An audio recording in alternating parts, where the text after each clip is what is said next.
Libros. La posición del latín en el dominio indoeuropeo de Michel Lejeune, Ronchi hizo la traducción y prólogo en 1949.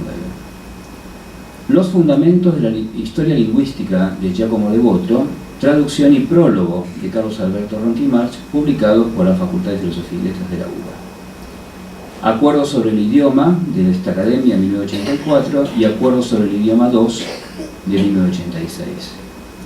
También publicó dos reseñas, uno de Meillet y Vandrier, el Traité de Grammaire comparée des langues classiques, en el análisis de filología clásica, y de una edición bilingüe de Pavón y Galiano y Fernández Galiano sobre Platón, la República. A esto hay que sumar los discursos de homenaje, recuerdo del académico don José Oria, discurso de recepción de don Luis Federico Leloir, Claudio Sánchez Albornoz, ya distante, Manuel Mujica Lainez, académico, recuerdo de José A. Oría, Francisco Rodríguez Adrados, miembro correspondiente en España, discurso de bienvenida a José Luis Moure y discurso de bienvenida a Pablo Caballero. Y finalmente, artículos periodísticos de difusión, El héroe Esquilo, creador de la tragedia en La Nación, El héroe sabio, La Nación 2001, y Novedades de la hermosa Safo en La Nación 8 de enero del 2006, al que hizo referencia hace un momento Jorge Cruz. Y aquí tenemos el poema de Safo, del que leyó algunos versos Jorge. A estas publicaciones habría que añadir trabajos inéditos, más allá del discurso de ingreso antes referido. Por ejemplo, nos consta que escribió un largo estudio sobre los dialectos griegos, concluido hacia el año 2000. Este trabajo no solo se halla inédito, sino que aparentemente se ha extraviado. De las fechas consignadas en esta lista, se observa, por otra parte, que su etapa más productiva, salvo cosa muy posible que falten datos, fue la iniciada en los años 80, es decir, en su etapa de madurez intelectual.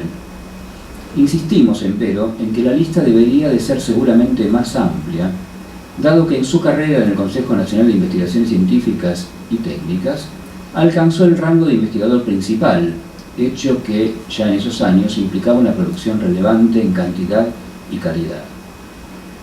De la anterior enumeración se desprenden los intereses claros de Ronquillo, los valores de la cultura antigua, su influjo en la literatura posterior, la vinculación del griego con el español, temas que reaparecen en sus trabajos, incluso en los discursos de bienvenida y de homenaje a hombres de letras.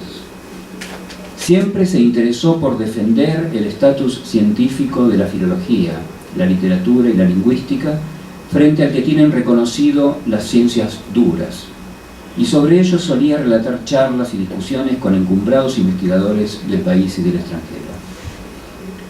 Pues sus clases universitarias, el otro aspecto de Ronchi que quiero evocar, dejando de lado las que dictó en el Colegio Nacional, muy recordadas por sus destinatarios, solían ser charlas en las que principalmente transmitía el afecto por el mundo antiguo, respecto del cual destacaba que sus autores son antiguos, pero no pasados, es decir, tienen un mensaje siempre vigente.